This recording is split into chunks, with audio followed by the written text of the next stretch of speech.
어제 발족한 새누리당 친박계 모임 혁신과 통합보수연합에 대구 경북 국회의원들도 상당수 참여했습니다.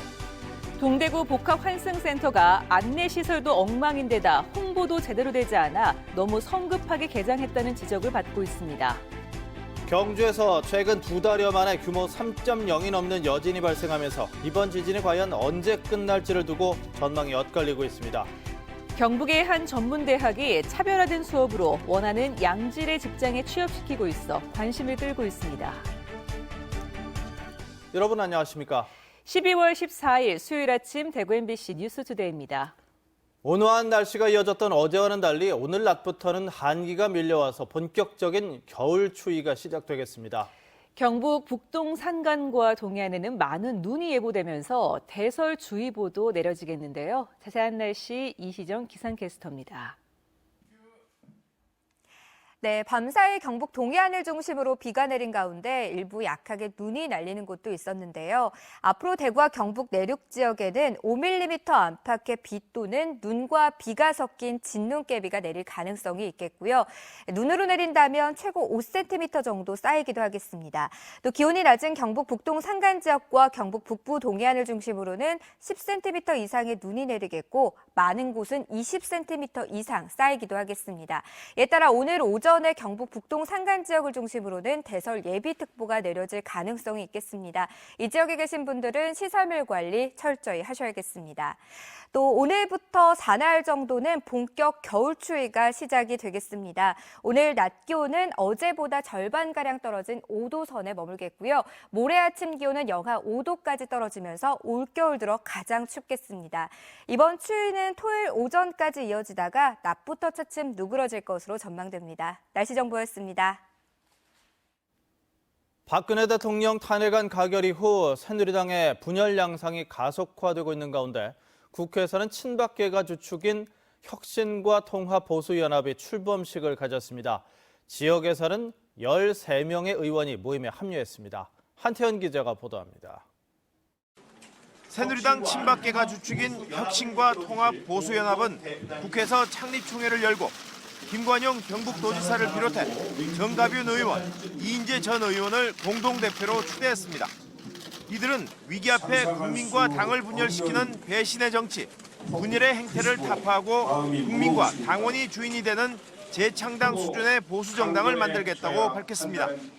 국난을 극복하고 보수가 위기로 침몰하는 상황을 막아야 되겠다는 간절한 염원으로 이 자리에 섰습니다. 대구 경북 의원으로는 최경환, 조원진 등 8명이 참석했고 5명이 발기인 명단에 이름을 올렸습니다. 이에 따라 지역 새누리당 의원 23명 가운데 절반 이상이 친박계가 주축인 모임에 합류하게 됐습니다. 한편 대권 의지를 보이고 있는 김관영 경상북도지사는 대표 수락 연설에서 정치적 해석을 애써 피하는 모습을 보였습니다. 정치인이 아닌데 저런 역할을 맡느냐 그런 의구심도 보낼 것이고 그러나 나라 일의 자리와 위치가 지역이 우선할 수 없다고 저는 생각합니다. 새누리당 내 친박계 모임이 결성되면서 지역에서도 친박과 비박과의 갈등이 더 고조될 것으로 보입니다. 특히 내일 있을 의원총회에서 친박계와 비박계가 서로 탈당을 요구하거나 축출을 면전에서 요구할 것으로 알려지면서 양측의 정면 충돌도 예상됩니다. MBC 뉴스 한태현입니다. 그제 문을 연 동대구 복합환승센터. 열차와 시외버스, 시내버스, 택시를 한 곳에서 편리하게 이용하도록 한 시설인데요. 안내는 엉망이고 곳곳이 공사 중이어서 너무 성급하게 문을 연 것이 아니냐는 불만이 터져나오고 있습니다. 권윤수 기자가 취재했습니다. 동대구역 뒤편 성동고가교회 개통으로 새로 생긴 택시 승강장입니다. 택시들이 줄지어 15분, 20분을 기다려도 도통 손님이 나타나질 않습니다. 그래 일로지가 노는 손님들도 지금 어이없잖아 지금. 안에는 지금 홍보가 안 됐다 그런 길로지. 전부 다 저 앞쪽으로 다 나가니까. 역 안으로 들어가 보니 동대구역 정문 쪽 택시 승강장만 안내가 되어 있고 새로 생긴 승강장은 아무런 안내가 없습니다. 열차에서 내린 승객이 성동 고가교 쪽으로 가면 쉽게 택시를 탈 수 있는데도 몰라서 정문 앞 고가교 공사 현장을 빙빙 둘러가 힘들게 택시를 이용하고 있는 겁니다. 내년 10월 완공 예정인 동대구역 고가교 공사는 복합 환승센터 이용을 불편하게 만드는 가장 큰 원인입니다. 시내버스나 택시를 타고 동대구역 앞에 내린 사람이 시외버스를 이용하려면 터미널로 접근을 해야 하는데요. 이 터미널 입구가 눈앞에 보이는데도 공사 현장 때문에 뒤로 돌아서 가야 하는 불편함이 따르고 있습니다. 동대구 복합 환승센터 내부에서는 매표소와 승차장을 알리는 안내판을 이제서야 붙이고 있습니다. 대구시가 신세계백화점 개점일인 15일보다 앞서서 복합 환승센터 문을 열려고 하다 보니 준비가 덜 된 상태에서 시민들을 맞은 겁니다. 그날 같이 막 돌려버리면은 혼선이 많아요. 그래서 미리 한 일주일이나 10일 정도 빨리 하려고 했던 부분이 열차와 버스, 택시 등을 편리하게 이용할 수 있도록 하겠다던 동대구 복합 환승센터. 꼼꼼한 준비 없이 시간에 쫓겨 문을 연 탓에 시민들에게 불편함만 안겨주고 있습니다. MBC 뉴스 권윤수입니다.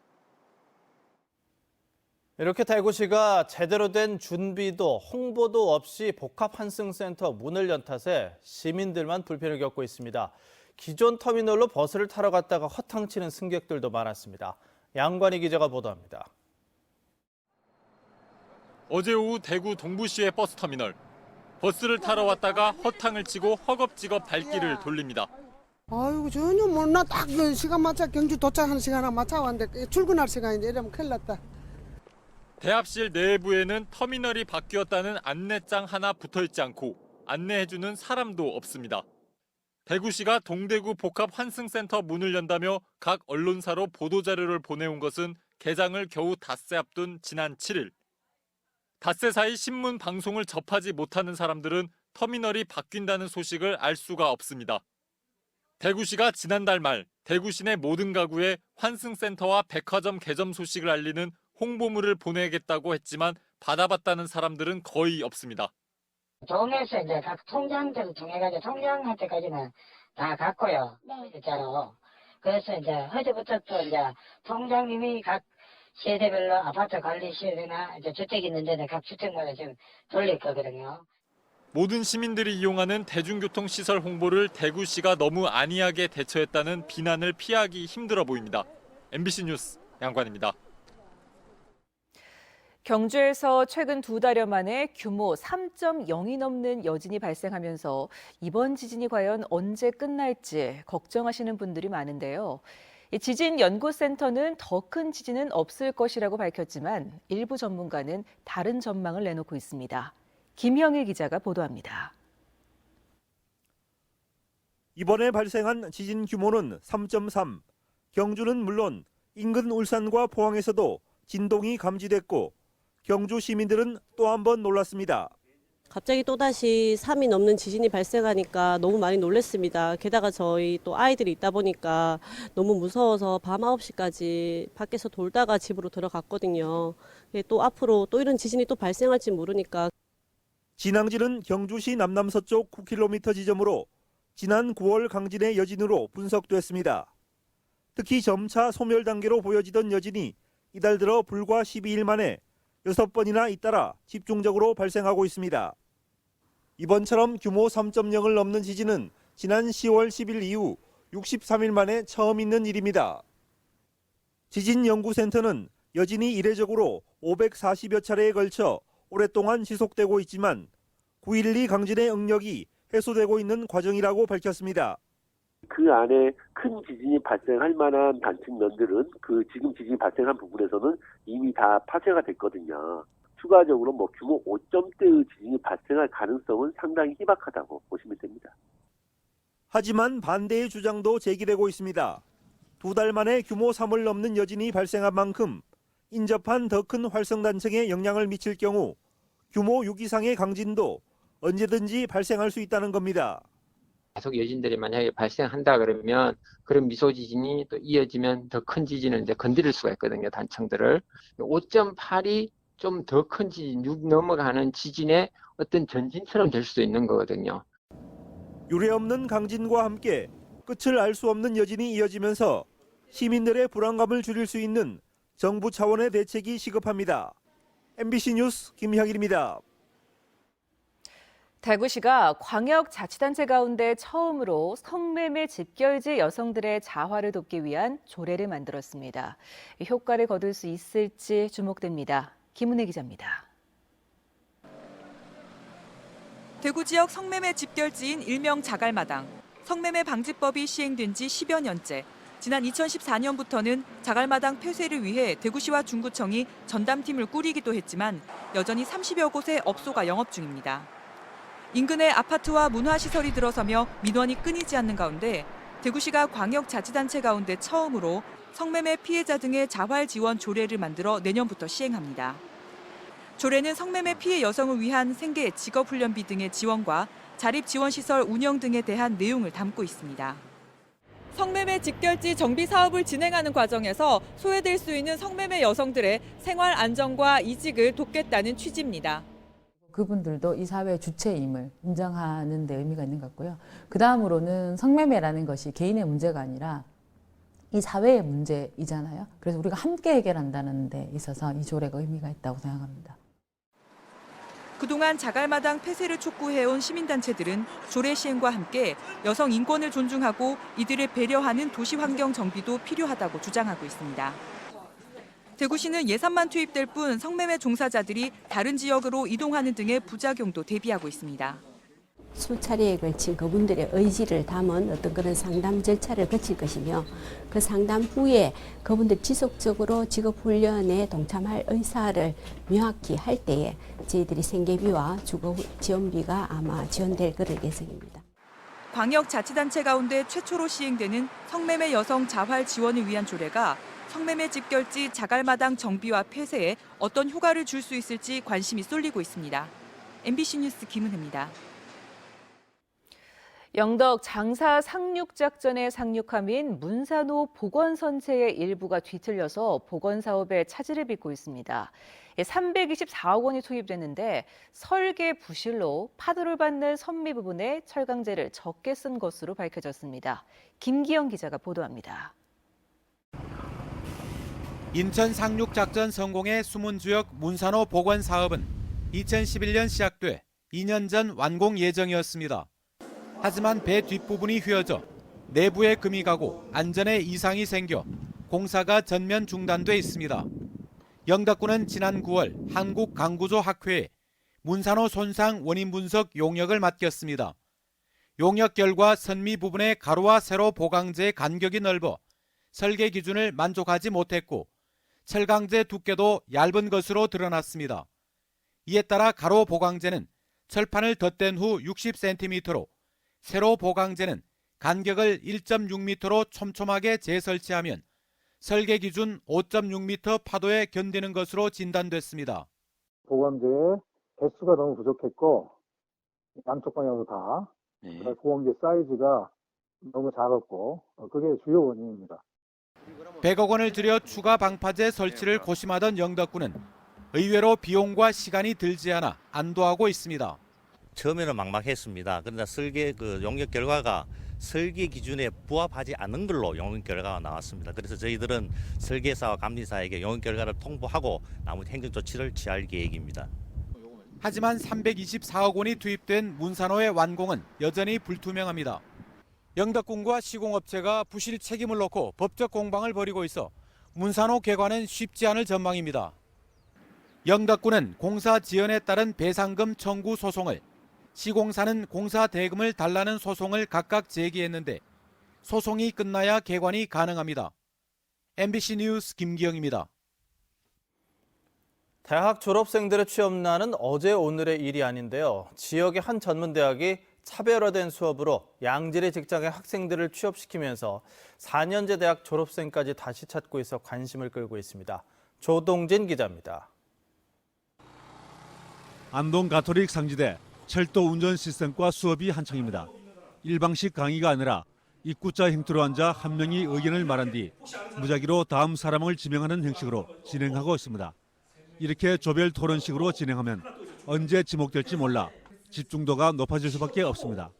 다들 참여할 수 있고 이제 한 번이라마 나가서 이제 발표도 해보고 말도 해보고 하면서 이제 더 공부에 집중을 하려고 하는 것 같습니다. 또 다양한 형태의 반복 수업과 1대1 고술 수업, 성공한 취업생을 불러 자신의 롤 모델로 삼는 수업도 병행하고 있습니다. 입학하자마자 이 같은 수업에 적응하다 보면 자신감과 성취욕이 향상되면서 취업 면접 때 좋은 평가를 받게 됩니다. 제가 원래 말을 잘 못했거든요. 근데 여기 와서 이렇게 수업함으로써 제가 저의 주장, 저의 얘기도 할 수 있고 제가 아는 것을 자유롭게 표현할 수가 있어서 그런 것이 좋았고, 이 같은 수업으로 2년 만에 획기적인 변화를 실감하고 있습니다. 1학년 때 벌써 철도 차량 운전 면허를 취득하고 2년 전 4%에 불과하던 취업률이 올해는 18명 가운데 14명이 취업해 80%로 급등했습니다. 내년 2월 졸업생은 100% 취업을 목표로 하고 있습니다.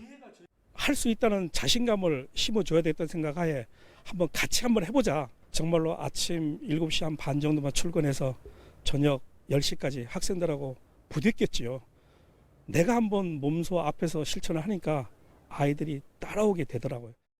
이 같은 사실이 알려지자 4년제 졸업생이 다시 입학하는 등 응시생이 몰리면서 이젠 이 학과 입학 경쟁률까지 높아졌습니다. 토론식의 차별화된 수업과 교수 학생들의 열정이 지방대학의 미래 방향과 발전 가능성을 제시해주고 있습니다. MBC 뉴스 조동진입니다.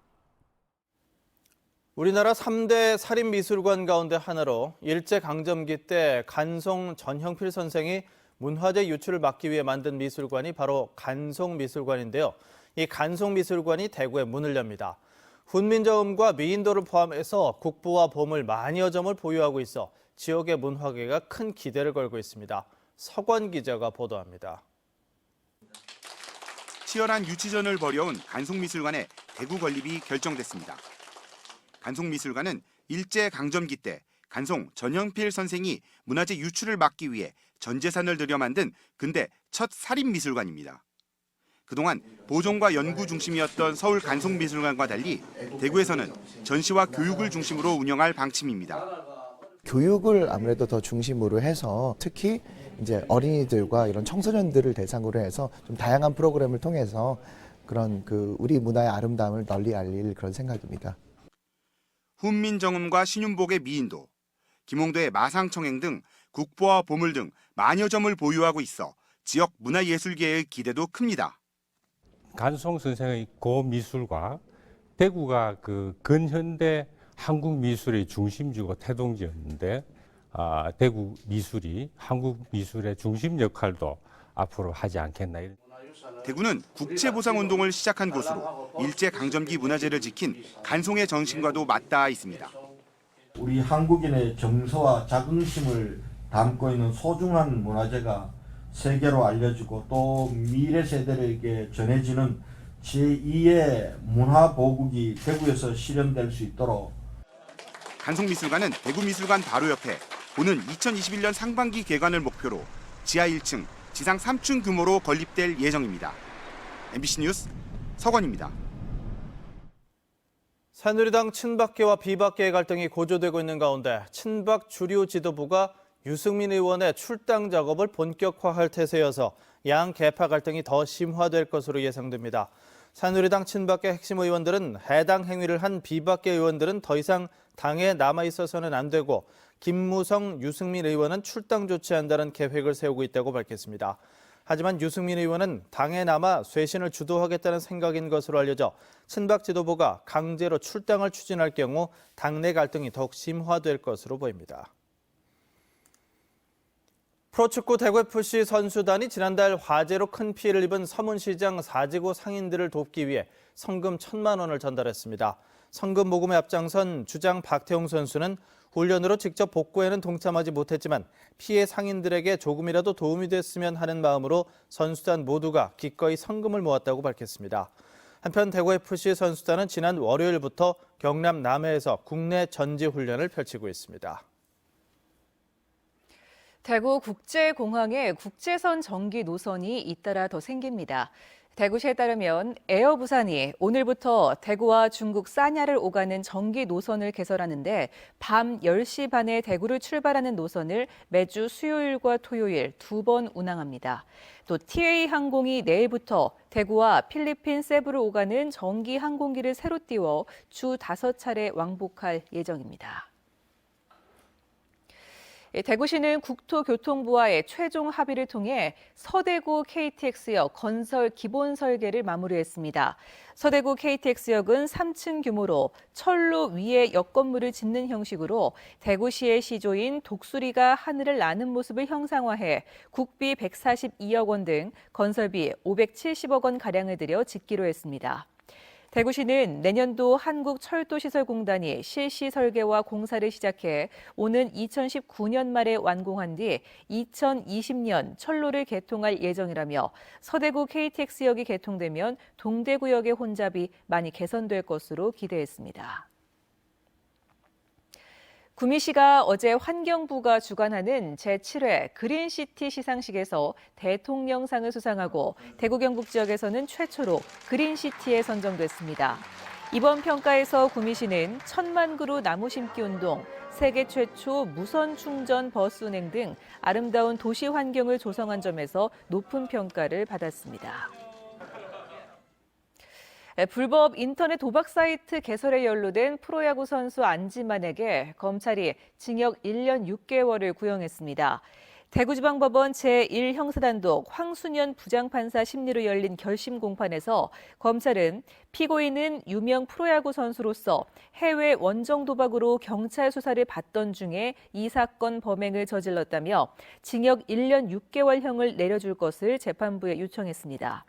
안지만은 지난 2월 친구 등이 인터넷 도박 사이트를 개설하는데 1억 6,500만 원을 댄 혐의를 받고 있습니다.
밤사이 경북 동해안을 중심으로 비가 내린 가운데 일부 지역으로는 약하게 눈이 날리기도 했는데요. 앞으로 대구와 경북 내륙 지역에 5mm 안팎의 비 또는 눈과 비가 섞인 진눈깨비가 내릴 가능성이 있겠고요. 눈으로 내린다면 경북 내륙과 남부 동해안에 최고 5cm 정도 쌓이기도 하겠습니다. 또 기온이 낮은 경북 북동 산간 지역과 경북 북부 동해안 지역을 중심으로는 5에서 최고 10cm, 또 많은 곳은 20cm 이상의 눈이 내리겠는데요. 이에 따라 오늘 오전 경북 북동 산간 지역을 중심으로는 대설 예비특보가 내려지겠습니다.